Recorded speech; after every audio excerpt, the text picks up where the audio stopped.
Hey, how's it going? Welcome to Loft Data 1. My name is Diego, and today I'm talking about Rick and Morty Season 5. The show was created by Justin Roiland and Dan Harmon, and Season 5 was released on June 20th, 2021. The show follows Rick Sanchez and the Smith family as they go on zany adventures across the multiverse. The Smith family consists of Beth, Rick's daughter, her husband Jerry, their daughter Summer, and their son Morty. It's an adult comedy full of infinite possibilities. Now, before I hop into my review, if you want to support the channel, then please take a second to like and subscribe and hit the notification bell. I will love you forever and ever. Thank you. As a warning, this review will contain some heavy spoilers, so continue at your own risk. Lastly, if you want to see something reviewed, don't forget to let me know by leaving a comment and I will get to it slowly but surely. Thank you. I'm hopping in 3, 2, 1. I loved episode 1, Mort Dinner, Rick Andre. Like most episodes in the series, there are two plots that come together for a fun climax. Morty saves Rick and himself by crash landing the ship into the ocean, but this starts a war with Rick's nemesis, Mr. Nimbus. Mr. Nimbus is quite the character, and his flamboyant personality cracked me up. He's definitely one of the better parts of this episode. Anyways, as Rick is trying to maintain peace, Morty struggles to simultaneously help and impress his longtime crush, Jessica. Morty has complications with a pocket dimension and an ever-evolving Narnian society which has vowed to destroy him. I think the evolution of the society every time Morty visits them is so cool, and I think it's funny how they keep kicking his butt and eventually Rick's. The saving grace, ya boy, Mr. Nimbus. I thought the humor in this episode was fantastic, and I got a good kick from Beth and Jerry's sexual intimidation for Mr. Nimbus. I also loved how Jessica got involved with Morty's shenanigans and was trapped in time. I had nothing but time, and still no answer.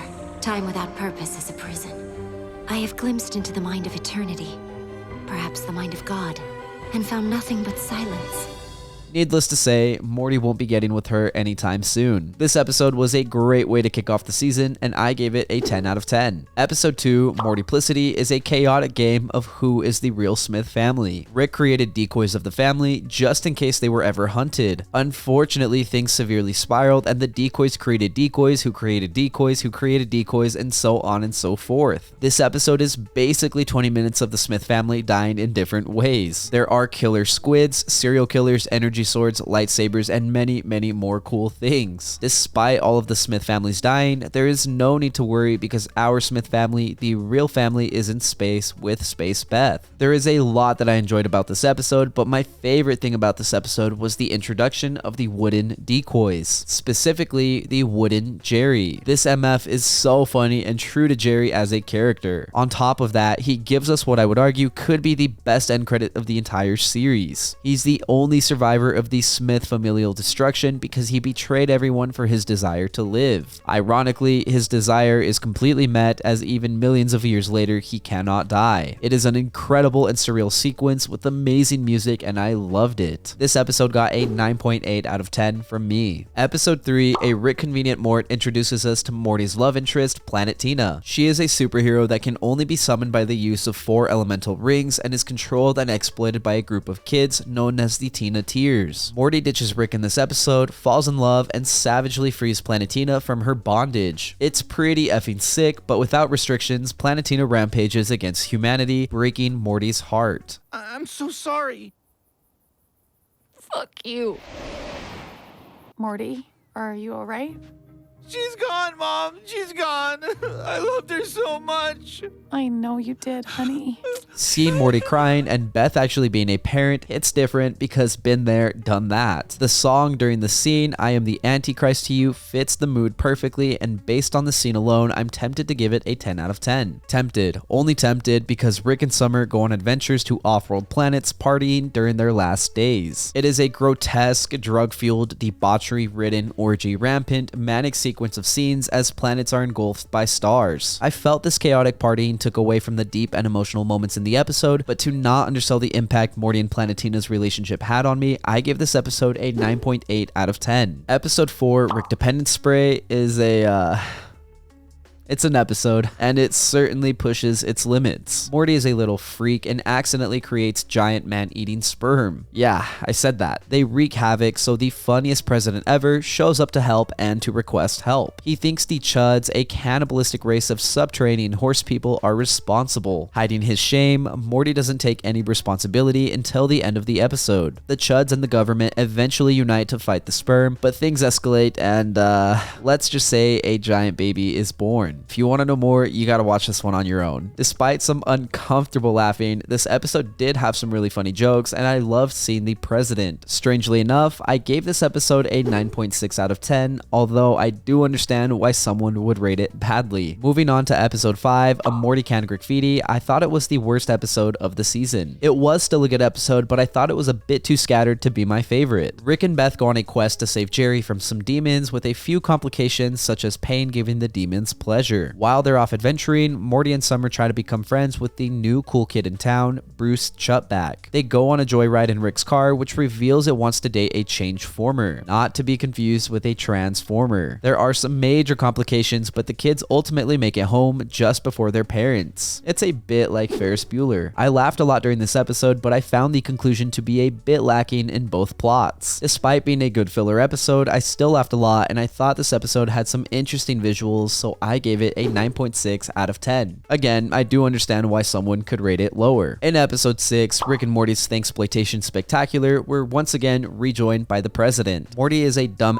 and destroys the Liberty Bell and Statue of Liberty, forcing Rick to plead for pardon as a turkey. I think it's hilarious that they've done this several times, and it's like a game for both Rick and the president. They each try to one-up each other, and all three of them turn into turkeys. Unfortunately, the wrong turkey is reverted into human form, and it takes over as president. This leads to a crazy fight between super mutant turkeys and robotic Indians and pilgrims. I loved all the cool sci-fi references like Star Wars AT-ATs and the reference to the New World Order conspiracy. Like the previous episode, this one still felt a little bit like filler, but it was still a ton of fun to watch, and I enjoyed seeing the evil President Turkey take over with help from the US government in exchange for money. Lastly, I thought the episode ended with a funny but dark depiction of PTSD and trauma, so I gave this episode a 9.7 out of 10. Episode 7, Gotron, Jerrysis, Rickvangelion, was a fun and unique episode for me. Despite not caring about mecha animes, I thought this episode was a good introduction to the genre. I love the obvious references to Voltron and Neon Genesis Evangelion. It's all over the top and fun to watch as Rick sets out to build the ultimate Gotron with the family. They start small and have fun, but things escalate as they get more powerful. More families are involved, and we're introduced to Big Fat Rick, Ricardo Montoya, Hothead Rick, and Little Ricky. It's a fun parody of mobster films, and we see how Morty loses his position with the family. Eventually, the entire family abandons Rick, but he's ultimately saved by the giant baby from 3 episodes earlier. Oh boy.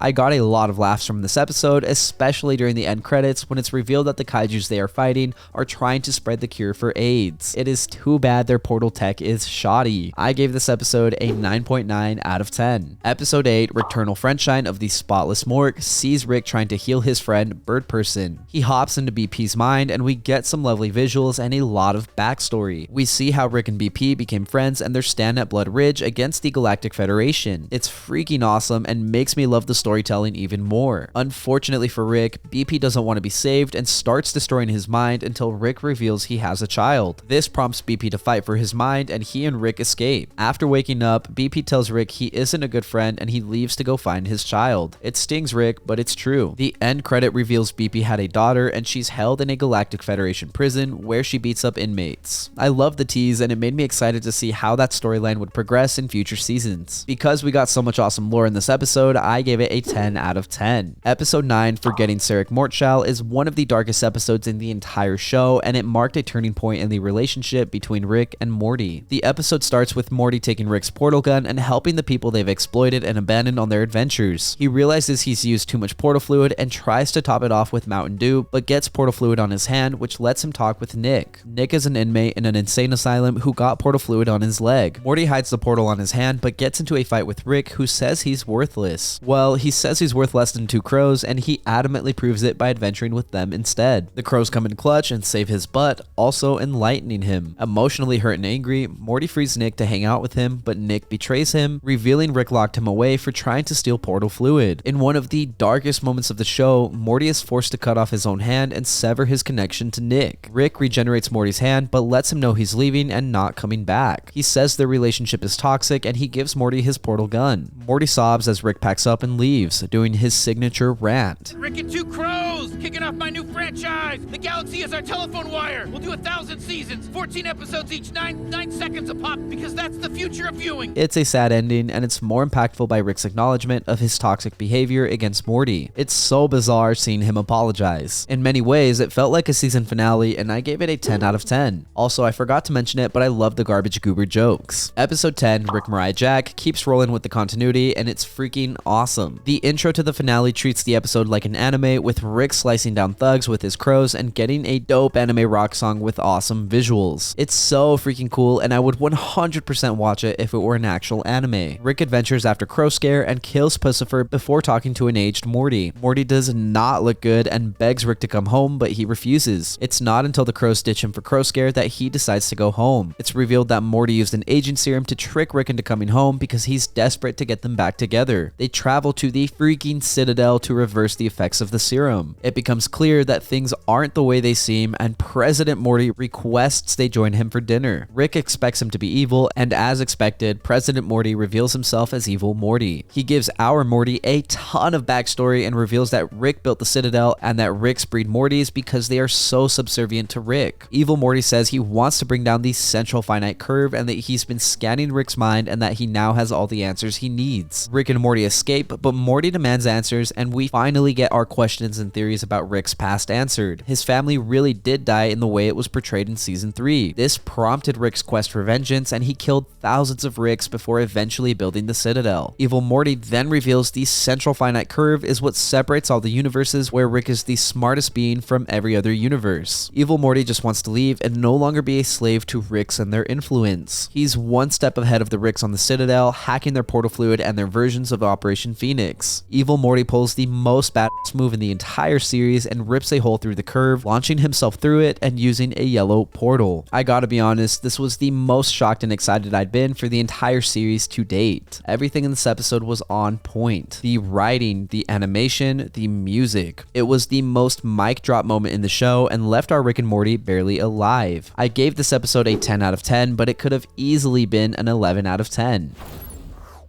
Overall, I was very happy and satisfied with season 5 of Rick and Morty. This season definitely had some questionable material like giant incest babies, but for the most part, I thought the storytelling worked really well. There was a lot of continuity that helped things flow nicely and feel more structured. I loved the cameos of Space Beth, and I loved how Rick saved his friend, Bird Person. I love how the family dynamic has shifted so much that Rick is no longer in control of the family. They ignore him and put him off, and he has to take extreme measures to assert control. He ultimately realizes this and chooses to leave the family. The animation in this season was fantastic and it never ceased to amaze me. I can also say the same thing of the music. There were so many wonderful songs that just hit. The cherry on top, the icing on the cake for this season was Evil Morty executing his master plan. He single-handedly showed that Rick isn't the smartest man alive and got me so excited for future seasons. If you were keeping track of my episode scores, then you know I gave this season a 9.8 out of 10. I had so much fun watching season 5 of Rick and Morty, and I cannot recommend it enough if you are a fan. If you aren't a fan or want to get into the show, then this might not be the best season for you to watch, but personally, I would watch it again. Thank you for listening to my review of Rick and Morty Season 5. If you enjoyed the content and want to support the channel, then please take a second to like and subscribe. If you did not enjoy the content, thank you for sticking around. I really appreciate it. As always, I would love to read what you have to say,